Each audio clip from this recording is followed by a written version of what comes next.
ಇವಾಗ ಇಂಡಸ್ಟ್ರಿಯಲ್ಲಿ ಇರೋರ್ನೆಲ್ಲ ತುಂಬಾ ಜನರನ್ನ ಫಾಲೋ ಮಾಡ್ತಾ ಇದ್ದೀರಾ. ಅವರ ಆಕ್ಟಿಂಗ್ ಗಳನ್ನ, ಅವರ ಸ್ಕಿಲ್ಸ್ ಗಳನ್ನ, ಅವರ ನಡವಳಿಕೆಗಳನ್ನ, ಬಾಡಿ ಲ್ಯಾಂಗ್ವೇಜ್ ಗಳನ್ನ ನಿಮ್ಮಲ್ಲಿ ನೀವು ಅಳವಡಿಸೋಕೆ ಟ್ರೈ ಮಾಡ್ತಾ ಇದ್ದೀರಾ? ಅಥವಾ ಎದುರುಗಡೆ ಇರೋ ನೀವಾಗ್ಲೇ ಹೇಳಿದ್ರಿ ಟೀಚರ್ ಆಗಿರ್ಬೋದು, ಇನ್ನೊಬ್ರಾಗಿರ್ಬೋದು, ಮತ್ತೊಬ್ರಾಗಿರ್ಬೋದು, ಎಲ್ರದ್ದು ನಾನು ಪ್ರಯತ್ನ ಪಡ್ತಾ ಇರ್ತೀನಿ ಅಂತ. ಹೇಗೆ ಈ ನಿಮ್ಮ ಮನೇಲಿ ಯಾರಾದ್ರೂ ಒಬ್ರು ಆಕ್ಟರ್ ಇದ್ರಾ ಈ ಹಿಂದೆ? ಅದು ಹಿಂಗೆ ನಿಮ್ಗೆ ಕೆಲವರಿಗೆ ಜೀನಿಂದ ಬಂತು ಅಂತಾರೆ, ಕೆಲವರಿಗೆ ಬೈ ಫ್ಯಾಷನ್ ಅಂತ ಹೇಳ್ತಾರೆ. ನಿಮ್ಗೆ ಹೆಂಗೆ ನಿಮ್ಮ ಅಪ್ಪಾಜಿ ಅಥವಾ ನಿಮ್ಮ ಮನೆಯಲ್ಲಿ ಯಾರಾದ್ರೂ ಇದ್ರ ಆ ತರ? ಅಂದ್ರೆ ಲೈಕ್ ಅಪ್ಪ ಯಾವುದೋ ಒಂದ್ಸಲ ಎರಡ್ ಸಲ ನಾಟಕ ಮಾಡಿದ್ರಂತೆ ಅವಾಗ. ಓಕೆ.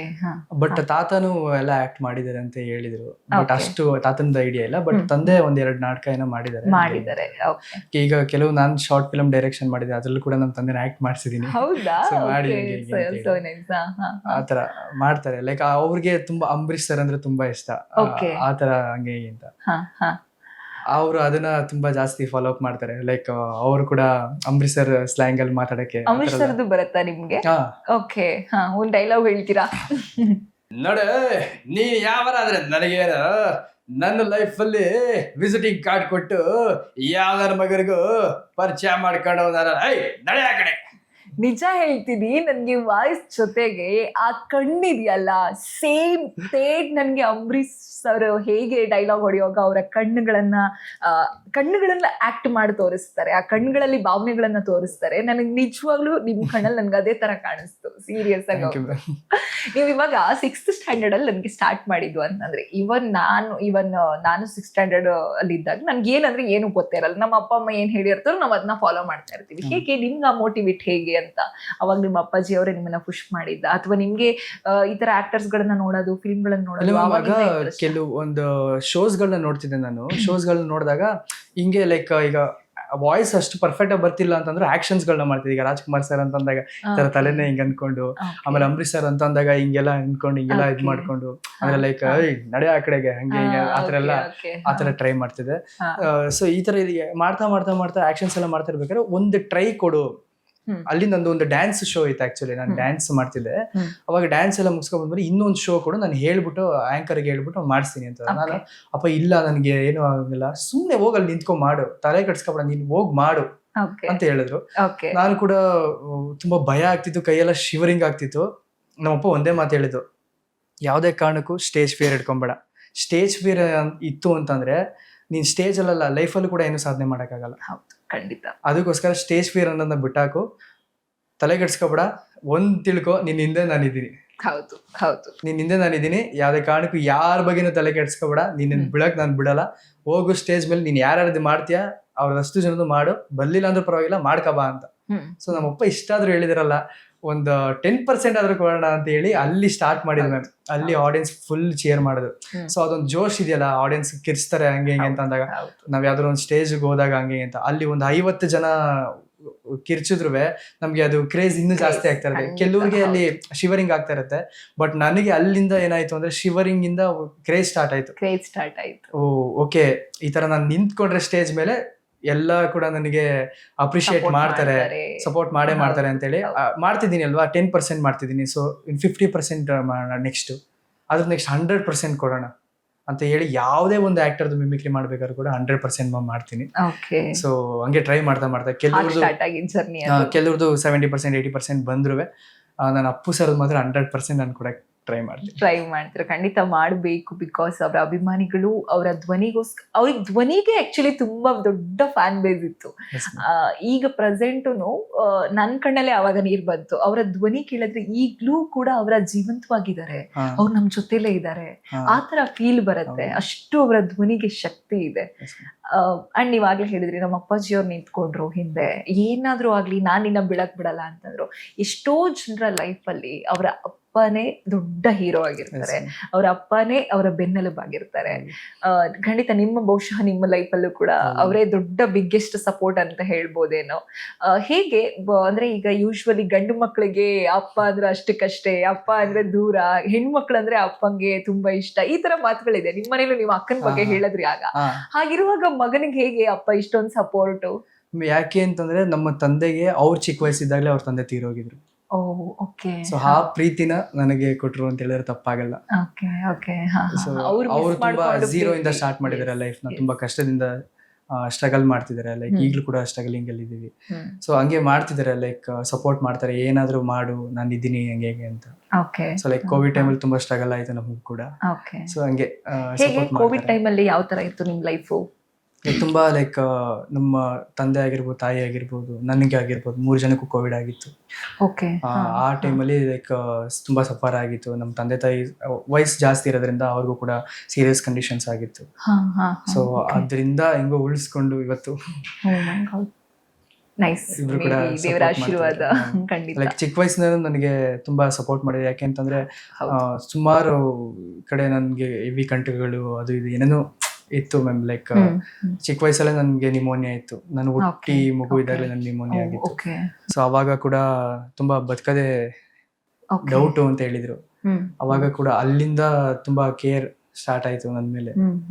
ಸೊ ಹಿಂಗೆ ಸಪೋರ್ಟ್ ಮಾಡ್ತಾರೆ. ಈಗ ನಮ್ಮ ಅಕ್ಕನಿಗೂ ಅಂತ ಹೇಳಿದ್ರೆ ನಮ್ಮ ಅಕ್ಕನಿಗೂ ಕೂಡ ಸಪೋರ್ಟ್ ಮಾಡ್ತಾರೆ, ನನಗೂ ಸಪೋರ್ಟ್ ಮಾಡ್ತಾರೆ, ಅಪ್ಪ ಅಮ್ಮ ಇಬ್ರು ಕೂಡ ಇಬ್ರು ಸಪೋರ್ಟ್ ಮಾಡ್ತಾರೆ. ಅಂದ್ರೆ ಅವ್ರು ಏನನ್ನ ಕಳ್ಕೊಂಡಿದ್ರು ಅದು ನಿಮಗೆ ಮಿಸ್ ಆಗಬಾರದು, ನಿಮ್ಗೆ ಅದು ಫುಲ್ಫಿಲ್ ಆಗಿ. ಅಮ್ಮ ಸ್ವಲ್ಪ ಓದು ಕಡೆ ಸ್ವಲ್ಪ ಕಾನ್ಸಂಟ್ರೇಟ್ ಮಾಡುವಂತ ತುಂಬಾ ಚೆನ್ನಾಗಿ ಫ್ಯಾಷನ್ ಅಪ್ಪ ಪ್ಯಾಷನ್ ಕಡೆಯಿಂದ ಸಪೋರ್ಟ್ ಮಾಡ್ತಾರೆ. ಇದನ್ನು ಕೂಡ ಮಾಡ್ಕೋ, ಒಟ್ನಲ್ಲಿ ಒಂದೇ ಕಡೆ ಅಂತ ಏನಿಲ್ಲ, ಯಾವ್ದು ಬೇಕಾದ್ರೂ ಮಾಡಬೇಕು, ನಾನು ಸಪೋರ್ಟ್ ಮಾಡಿ. ಅದೇ ಆಕ್ಚುಲಿ ಅಪ್ಪ ಅಮ್ಮ ಏನಿರ್ತಾರಲ್ಲ ಮನೇಲಿ, ಒಬ್ರು ಇದಕ್ಕೆ ಸಪೋರ್ಟ್ ಮಾಡಿದ್ರೆ ಒಬ್ರು ಇದಕ್ಕೆ ಒಬ್ರು ಬೈದ್ರೆ ಒಬ್ರು ಮುದ್ಸೋರ್ಬೇಕು. ಈ ತರ ಇದ್ದಾಗ್ಲೇನೆ ಬಹುಶಃ ಫ್ಯಾಮಿಲಿ ಅದು ಫುಲ್ಫಿಲ್ ಅಂತಾನೆ ಅನ್ಸೋದು. ಖುಷಿ ಆಯ್ತು ಕುಶಲ್. ಅಂಡ್ ನಾನು ಲಾಸ್ಟ್ ಒಂದು ಶಂಕರ್ ನಾಗ್ ಸರ್ದು ಏನಾದ್ರು ಟ್ರೈ ಮಾಡ್ಬೋದಾ, ಬರುತ್ತಾ? ಬಿಕಾಸ್ ಶಂಕರ್ ನಾಗ್ ಸರ್ ಕಳ್ಕೊಂಡು ಹಲವಾರು ವರ್ಷಗಳು ನಾವು ಆಗಿದ್ರು, ಅವ್ರು ನಮ್ ಜೊತೆ ಇಲ್ಲ ಅಂದ್ರು ಈಗ್ಲೂ ಪ್ರೆಸೆಂಟ್ ಆಟೋ ಡ್ರೈವರ್ಸ್ ಇರ್ಬೋದು, ಅವರ ಅಭಿಮಾನಿಗಳು ಸಾಕಷ್ಟು ಜನ ಅವರನ್ನ ಈಗ್ಲೂ ಜೀವಂತವಾಗಿ ಇರಿಸ್ಕೊಂಡಿದ್ದಾರೆ.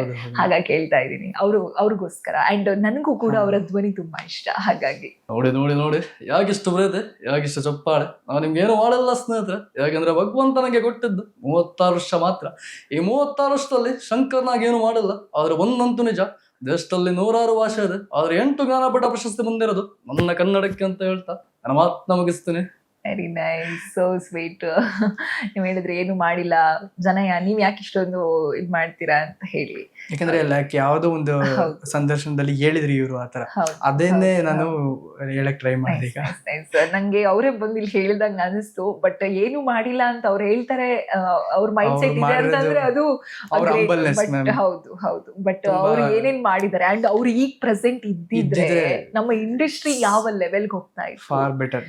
ಎಸ್, 100% ಚಾನ್ಸ್ ಸಿಕ್ಕಿರೋದು ಅವಾಗ. ಹೌದು, ನಮ್ಮ ಇಂಡಸ್ಟ್ರಿಗೆ ಮೋಸ್ಟ್ಲಿ ಕಾಂಪಿಟೇಷನ್ ಅಲ್ಲಿ ನಮ್ಮ ಹಿಂದೆ ಎಲ್ಲ ಬೇರೆ ಇಂಡಸ್ಟ್ರಿಗಳು ಇರ್ತಾ ಇದ್ದು ಅನ್ಸುತ್ತೆ. ನಮ್ಮ ಇಂಡಸ್ಟ್ರಿ ಟಾಪ್ ಅಲ್ಲಿ ಇರ್ತಾ ಇತ್ತೇನೋ ಗೊತ್ತಿಲ್ಲ. ಮುಂದಿನ ಭವಿಷ್ಯದಲ್ಲಿ ನಮ್ಮ ಇಂಡಸ್ಟ್ರಿ, ಈಗಲೂ ಕೂಡ ನಮ್ಮ ಇಂಡಸ್ಟ್ರಿ ಒಂದು ಒಳ್ಳೆ ಸ್ಥಾನದಲ್ಲಿದೆ. ಬಹುಶಃ ಫ್ಯೂಚರ್ ಅಲ್ಲಿ ಇನ್ನೂ ದೊಡ್ಡ ಸ್ಥಾನಕ್ಕೆ ತಲುಪೋ ಹಾಗೆ ಹೊಸ ಆಕ್ಟರ್ಗಳು ಬರಬಹುದು. ಶಂಕರ್ ನಾಗ್ ಸರ್ ಮತ್ತೆ ಹುಟ್ಟಿ ಬರ್ಬೋದು, ನಮ್ಮ ಅಪ್ಪು ಸರ್ ಮತ್ತೆ ಹುಟ್ಟಿ ಬರ್ಬೋದು, ನಮ್ಮ ಅಮೃತ್ ಸರ್ ಮತ್ತೆ ಹುಟ್ಟಿ ಬರ್ಬೋದು, ನಮ್ಮ ಡಾಕ್ಟರ್ ರಾಜ್ಕುಮಾರ್ ಸರ್ ಮತ್ತೆ ಹುಟ್ಟಿ ಬರ್ಬೋದು.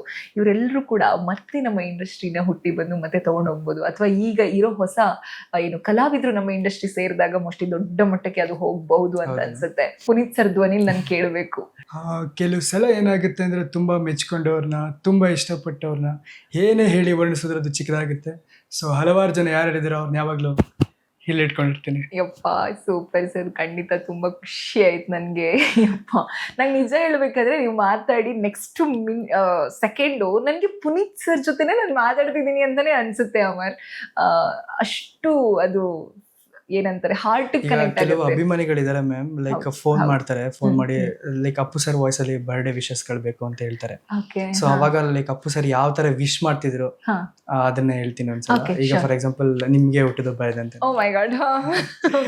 ಹಲೋ ಹಲೋ ಸರ್, ನನ್ ಶಮ್ಮಿ ಅಂತ, ನಿಮ್ಮ ದೊಡ್ಡ ಅಭಿಮಾನಿ ಸರ್. ಶಮಿತ್ ಅವರೇ, ನೋಡ್ತಾ ಇರ್ತೀನಿ ನಾನು ನಿಮ್ಮ ಸುಮನ್ ಟಿವಿಯಲ್ಲಿ. ಎಲ್ಲ ತುಂಬಾ ಚೆನ್ನಾಗಿ ಕೊಡ್ತೀರಾ, ಸಂದರ್ಶನ ಎಲ್ಲ ಚೆನ್ನಾಗಿ ಮಾಡ್ತೀರಾ ಸರ್. ನಿಮ್ ಜೊತೆಲೂ ಒಂದು ದೊಡ್ಡ ಸಂದರ್ಶನ ಮಾಡ್ಬೇಕು ಅಂತ ಆಸೆ ಇದೆ. ಅಂಡ್ ನಂದು ಹುಟ್ಟಿದಬ್ಬ ಕೂಡ ಇವತ್ತು. ಖಂಡಿತವಾಗ್ಲೂ. ಸೊ ಹುಟ್ಟುಹಬ್ಬದ ಹಾರ್ದಿಕ ಶುಭಾಶಯಗಳು ನಿಮಗೆ. ಆ ತಾಯಿ ಚಾಮುಂಡೇಶ್ವರಿ ಸದಾ ನಿಮಗೆ ಯಾವಾಗಲೂ ಒಳ್ಳೇದೇ ಮಾಡಲಿ ಅಂತ ಕೇಳ್ಕೊತೀನಿ. ಸೊ ರಾಘವೇಂದ್ರ ಸ್ವಾಮಿ ಆಶೀರ್ವಾದ ಕೂಡ ಸದಾ ನಿಮ್ಮ ಮೇಲಿರಲಿ. ಸೊ ಒಳ್ಳೇದಾಗ್ಲಿ ಶಮಿತಾ ಅವರೇ, ಎಲ್ಲ ಕೆಲಸಕ್ಕೆ ಒಳ್ಳೇದಾಗ್ಲಿ. ನೀವೇನು ಕೆಲಸ ಮಾಡ್ತೀರಾ ಅದನ್ನು ತುಂಬ ಶ್ರದ್ಧೆಯಿಂದ ಮಾಡ್ಕೊಂಡು ಹೋಗಿ. ಸೊ ಎಲ್ಲನೂ ಒಳ್ಳೇದಾಗುತ್ತೆ, ಎಲ್ರಿಗೂ ಒಳ್ಳೇದಾಗುತ್ತೆ. Thank you sir, thank you so much. ಯಪ್ಪ, ಸೀರಿಯಸ್ ಆಗಿ ನನಗೆ ಒಂದು ದೊಡ್ಡ ಡ್ರೀಮ್ ಫುಲ್ಫಿಲ್ ಆಯ್ತು ಅಂತಾನೆ ಹೇಳ್ಬೋದು. ಸರ್ನ ಮೀಟ್ ಮಾಡ್ಬೇಕಂತ ಆಸೆ ಇತ್ತು, ಸರ್ ಜೊತೆ ಹಿಂಗ್ ಕುತ್ಕೊಂಡ್ ಮಾತಾಡ್ಬೇಕಂತ ಆಸೆ ಇತ್ತು. ಎಷ್ಟೋ ಸಲ ಅಟ್ಲೀಸ್ಟ್ ಈ ಕುತ್ಕೊಳಕ್ಕೆಲ್ಲ ಸಾಧ್ಯ ಆಗಲ್ಲಪ್ಪ, ಅದೆಲ್ಲ ದೊಡ್ಡ ಡ್ರೀಮು, ಬಿಟ್ಬಿಡು ಅಂದ್ರೆ ಅಟ್ಲೀಸ್ಟ್ ಶೇಕ್ ಹ್ಯಾಂಡ್ ಮಾಡ್ಬೇಕು ಸರ್ಗೆ ಅಂತ ಆಸೆ ಇತ್ತು. ಬಟ್ ಇವತ್ತು ನನಗೆ ನನ್ನ ಬರ್ಡೇ ವಿಶ್ ಸರ್ಧ್ವನಿಲ್ ಕೇಳಿಸ್ಕೊಂಡು ಸೀರಿಯಸ್ ಆಗಿ ತುಂಬಾ ಅಂದ್ರೆ ತುಂಬಾ ಖುಷಿ ಆಯ್ತು. Thank you so much Kushal. Andhra side ಇಂದ ಯಾರೋ ಒಬ್ರು ಫೋನ್ ಮಾಡಿದ್ರು, ಲೈಕ್ ನಾನು ಅವ್ರ ಹೆಸರು ತಗೊಳಕ್ ಇಷ್ಟಪಡಲ್ಲ, ಬಟ್ ಫೋನ್ ಮಾಡಿದ್ರು. ಅವ್ರು ಹೇಳಿದ್ರು ನಮ್ಮ ತಾಯಿಗೆ ಒಂದು ವಾಯ್ಸ್ ನೋಟ್ ಬೇಕು ಅಪ್ಪು ಸರ್ ಕಡೆಯಿಂದ ಅಂತ ಹೇಳಿದ್ರು. ಸೊ ದಟ್ ನಾನು ಕೂಡ ಲೈಕ್ ಯಾವ ತರ ಬೇಕು ನಿಮಗೆ ಸ್ಕ್ರಿಪ್ಟ್ ಕಳಿಸಿ ಹೆಂಗೆ ಅಂತ. ಸರ್ ನೀವು ಯಾವ ತರ ಮಾಡಿದ್ರು ನನಗೆ, ಅವ್ರು ಇಂಗ್ಲೀಷಲ್ಲೇ ಎಲ್ಲ ಹೇಳ್ತಿದ್ರು, ಯಾಕಂದ್ರೆ ಅವ್ರಿಗೆ ಕನ್ನಡ ಅಷ್ಟು ಗೊತ್ತಿಲ್ಲ ಅನ್ಸುತ್ತೆ, ಅದು ಹೇಳ್ತಾ ಇದ್ರು. ಸೊ ಏನಾಯ್ತು ಎತ್ತಾಯ್ತು ಅಂತ ಕೇಳಿದಾಗ ನನ್ನ ತಾಯಿ ಸೀರಿಯಸ್ ಆಗಿದ್ದಾರೆ. ಸೊ ಅವರು ಅಪ್ಪು ಅವ್ರ ಜೊತೆ ಮಾತಾಡ್ಬೇಕು ಅಂತ ಅನ್ಕೊಂಡಿದ್ರೆ, ಗೊತ್ತಿಲ್ಲ ಅವ್ರಿಗೆ ಅವರು ಇದಾಗಿರೋದು ಗೊತ್ತಿದೆಯೋ ಗೊತ್ತಿಲ್ವೋ ಅದು ಗೊತ್ತಿಲ್ಲ, ಯಾಕೋ ತುಂಬಾ ಲಾಸ್ಟ್ ಟೈಮ್ ಅಂತ ಅನಿಸ್ತಿದೆ. ಸೊ ದಟ್ ನೀವೇನಾದ್ರೂ ಮಾಡ್ತೀರಾ ಅಂತ ಕೇಳಿದ್ರು. ನನಗೆ ಅದು ನನ್ನ ಲೈಫಲ್ಲಿ ಮರೆಯಕ್ಕಾಗದಿರೋ ಒಂದು ಮೂಮೆಂಟ್. ಯಾಕೆಂತಂದ್ರೆ ಇನ್ನೊಬ್ರು ಆತರ ಫೋನ್ ಮಾಡಿ ಜೀವ ಹೋಗುವ ಸಮಯದಲ್ಲಿ ಅವ್ರ ಧ್ವನಿ ಕೇಳ್ಬೇಕು ಅಂತಂದಾಗ ನನ್ ನಿಜ ಬ್ಲೆಸ್ಸಿಂಗ್ ಅಂತ ಅನ್ಸ್ತು. ಯಾಕಂದ್ರೆ ಅವ್ರ ವಾಯ್ಸ್ ಬಂದಿರೋದಕ್ಕೂ ಅಥವಾ ಅವ್ರ ವಾಯ್ಸ್ ನಾನು ಟ್ರೈ ಮಾಡಿರೋದಕ್ಕೂ ನನ್ನ ಲೈಫಲ್ಲಿ ಸಾರ್ಥಕ ಅಂತ ಅನ್ಸ್ತು. ಓಕೆ, ನಾನು ಮಾಡಿ ಕಳಿಸ್ದೆ. ಅವ್ರಿಗೆ ಹೇಳಿದ್ರು, ಅವ್ರ ಮಗಳು ಹೇಳಿದ್ರು, ಇಫ್ ಇನ್ ಕೇಸ್ ಅವ್ರೇನಾದ್ರು ಈ ವಾಯ್ಸ್ ಕೇಳಿ ಏನಾದ್ರು ಇದಾಯ್ತು ಅಂತಂದ್ರೆ ಅವ್ರದ್ದು ಪುಣ್ಯದ ಸಾವು ಅಂತ ಭಾವಿಸ್ತೀನಿ ನಾನು ಅಂತ ಹೇಳಿ. ನಾನಂದೆ ಇಲ್ಲ ಮ್ಯಾಮ್, ಅವ್ರ ವಾಯ್ಸ್ ಕೇಳಿ ಅವ್ರು ಇನ್ನೂ ತುಂಬಾ ಚೆನ್ನಾಗಿರ್ತಾರೆ, ತಲೆ ಕೆಡ್ಸ್ಕೊಬಿಡಿ ಹಂಗೆ ಅಂತ ಹೇಳಿದೆ. ಸೊ ದಟ್ ಅವ್ರು ಇವಾಗ ಆರಾಮಾಗಿದ್ದಾರೆ, ಈಗ ಪ್ರೆಸೆಂಟ್ ಆರಾಮಾಗಿದ್ದಾರೆ. Very nice. ಸೀರಿಯಸ್ ಆಗಿ ತುಂಬಾ ಖುಷಿ ಆಯ್ತು. ಅಂದ್ರೆ ಆ ಧ್ವನಿಗೆ ಆ ಶಕ್ತಿ ಇದೆ ಅಂಡ್ ಅದನ್ನ ನೀವು ಎಷ್ಟೋ ಜನರಿಗೆ ಫುಲ್ಫಿಲ್ ಮಾಡ್ಕೊಡ್ತಾ ಇದ್ದೀರಾ. ಅದು ಗ್ರೇಟ್ ಆಕ್ಚುಲಿ. ಈ ತರನೇ ಬೇರೆ ಯಾರಾದ್ರೂ ಒಂದು ಅಭಿಮಾನಿಗಳು ಇದೇ ತರ ಎಮೋಷನಲ್ ಆಗಿ ಕಾಲ್ ಮಾಡಿ ಅವರ ಧ್ವನಿ ತುಂಬಾ ಜನ, ಸಾಕಷ್ಟು ಜನ ಲೈಕ್ ಇವತ್ತು ನನ್ನ ಬರ್ಡೇ ಇದೆ, ಒಂದೇ ಒಂದ್ಸಲ ಅಪ್ಪು ಸರ್ ವಾಯ್ಸ್ ಅಲ್ಲಿ ವಿಶ್ ಮಾಡ್ತಾರೆ, ನಿಮ್ ಕಾಲಿಗೆ ಬೀಳ್ತೀನಿ ಹಂಗೆ ಇಂತೆಲ್ಲ ಕೇಳಿದವರಿದ್ದಾರೆ. ಹೆಂಗೆ ಅದನ್ನ ಇದ್ ಮಾಡೋದು, ಹೆಂಗ್ ಅದನ್ನ ಕನ್ವೆ ಮಾಡೋದು ಅವ್ರಿಗೆ ಹಂಗೆ ಹಿಂಗೆ ಅಂತ. ಸೊ ನಾನು ಸಾಕಷ್ಟು ಜನ, ನಾನು ಎಲ್ಲೂ ಹೋಗಿಲ್ಲ, ನಿಮ್ಮ ಹೃದಯದಲ್ಲೇ ಇದ್ದೀನಿ, ಸೊ ದಯವಿಟ್ಟು ತಲೆ ಕೆಡ್ಸ್ಕೊಂಬಿಡಿ, ನೀವು ಮಾಡೋ ಕೆಲಸನ ತುಂಬಾ ಶ್ರದ್ಧೆಯಿಂದ ಮಾಡಿ ಈ ತರ ಹೇಳ್ಬಿಟ್ಟು ತುಂಬಾ ಖುಷಿ ಆಯ್ತು. ಸೀರಿಯಸ್ ಆಗಿ ನಾನು ಆಗ್ಲಿಂದ ಹೇಳ್ತಾ ಇದ್ದೆ, ಅಪ್ಪು ಸರು ಅಂತಂದ್ರೆ ಅವ್ರೇನೋ ಮಾಡಿದ್ದಾರೆ, ಎಷ್ಟೋ ಫಿಲ್ಮ್ ತೆಗ್ದಿದ್ದಾರೆ, ಆಕ್ಟಿಂಗ್ ಅಲ್ಲಿ ಬೆಸ್ಟ್, ಅದು ಇದು ಡಾನ್ಸ್ ಸೂಪರ್, ಅದೆಲ್ಲದನ್ನು ಹೊರತುಪಡಿಸಿ ಎಷ್ಟೋ ಜನರಿಗೆ ಅವರು ಒಂದ್ ರೀತಿಯಲ್ಲಿ ಅವರ ಬದುಕಿಗೆ ಬೆಳಕಾಗಿದ್ದಾರೆ. ಅವರು ಒಂದು ಹೊತ್ತು ಊಟದ ಆಸರೆ ಆಗಿದ್ದಾರೆ, ಎಷ್ಟೋ ಜನರ ವಿದ್ಯೆಗೆ ಸಾಕ್ಷಿಯಾಗಿದ್ದಾರೆ. ಆಮೇಲೆ ಅವರು ಮಾಡಿದಂತಹ ಒಳ್ಳೆ ಕೆಲಸಗಳು ಅವ್ರು ಬದುಕಿದ್ದಾಗ ಯಾವುದನ್ನು ಹೇಳ್ಕೊಂಡಿಲ್ಲ, ಯಾರಿಗೂ ಗೊತ್ತಾಗ್ಲಿಲ್ಲ. ಅದೇ ಅವ್ರು ನಾವು ಕಳ್ಕೊಂಡಿದೀವಿ, ಅವ್ರು ನಮ್ಮ ಜೊತೆ ಇಲ್ಲ ಅಂತಂದಾಗ ಆ ಏನು ಸಹಾಯ ಪಡ್ಕೊಂಡಿದ್ದಾರೆ ಪ್ರತಿಯೊಬ್ರು ಕೂಡ ಕಣ್ಣೀರ್ ಹಾಕಿದ್ರು. ಅವ್ರಿಗೋಸ್ಕರ ಇಡೀ ಒಂದ್ ರೀತಿಯಲ್ಲಿ ಹೇಳಿದ್ರು, ಅವ್ರ ಸಾವಿನ ವಿಚಾರ ಗೊತ್ತಾದವರೆಲ್ಲ ಕಣ್ಣೀರ್ ಹಾಕಿದ್ರು. ಅಷ್ಟು ದೊಡ್ಡ ಮಟ್ಟಕ್ಕೆ ಅಭಿಮಾನಿ ಬಳಗನ ಅವ್ರು ಗಳಿಸಿದ್ದಾರೆ. ನಿಜವಾಗ್ಲೂ ಅಂತವ್ರೊಬ್ರು ನಮ್ಮ ರಾಜ್ಯದವರು, ನಮ್ಮ ಜೊತೆಲಿ ಇದ್ರು, ನಮ್ಮ ಇಂಡಸ್ಟ್ರಿಲಿ ಅವರು ಬದುಕಿದ್ದಾರೆ ಅಂತ ಅನ್ನೋಕೆ ನಮಗ್ ತುಂಬಾ ಹೆಮ್ಮೆ ಆಗುತ್ತೆ.